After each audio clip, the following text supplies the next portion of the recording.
Hi, hello, assalamualaikum. So hi people, I'm back with a new video. Okay, dah lama gila aku tak post. Like kali ni paling lama aku tak post video kan. So macam here it is video. Aku belum final aku esok, so tak apa lah. Just one day early post video tak salah kan. So, macam tu lah dia. So video ni random. Actually aku main combine semua video yang aku record. Tak ada banyak mana kan. Record yang aku ada record main-main saya saja, aku letak dalam satu video ni, and this is the video. Macam saja. And aku tak tahu nak cakap apa. I miss you all, and macam thanks for everything, support apa bagai semua. Macam sorry pula, thanks. And tengok ni, aku ada sugar glider. Korang tahu cerita kan, aku ada sugar glider. Look, dia comel, dah pada fluffy. Dia tengah tidur actually, tapi aku kacau, aku main keluarkan dia. Baby man, oh lolo, cuma sini. Keluarlah sayang. Orang nak tengok awak. Turun. Dia macam tak nak turun. Tak apa, I will pujuk dia sampai keluar. So ni aku nak promote kat korang. Korang kena beli seekor tu. Dia macam comel gila. Macam dia tengah guling-guling. So macam korang kena beli. Seriously, ada bajet dalam tak tahu berapa ratus kan. Ni and ni pemberian from my friends. So macam I just want to say thanks to the person who bought me this.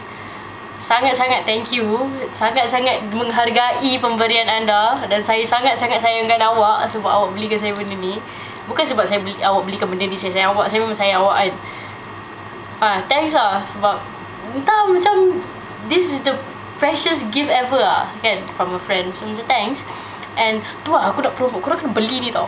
Korang bukan bag ni. Aku suruh korang beli sugar glider ni tau. Korang beli. Dia macam comel. Dia macam baby. So macam macam nak picit-picit macam tu lah. So tu lah dia. So macam korang enjoy video ni. Tak ada nothing much lah. It's just random. So macam thanks, bye. Aku akan pujuk dia keluar. Okay, bye.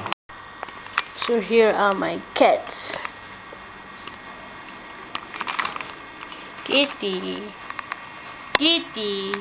Joko, pemalas. Ni siapa? Panda. Ni siapa? I don't know. Tu tak ada nama. Mana yang lain? Apa sama muka macam tu?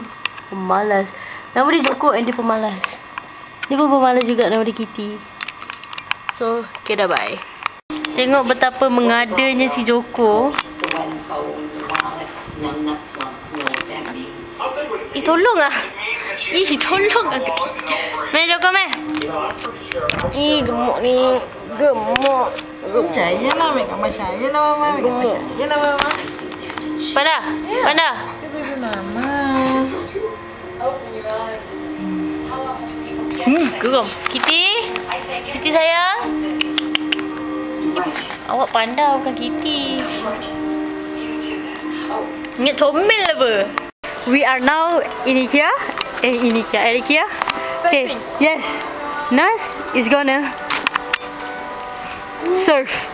Laju sikit bro. Go. Practice surfing kat IKEA. So tu lah dia cerita dia. And diorang macam tengah cari kerusi. So here we are at IKEA. It's nice. Tolak aku. Okay, so sekarang I'm on the surf. I'm surfing.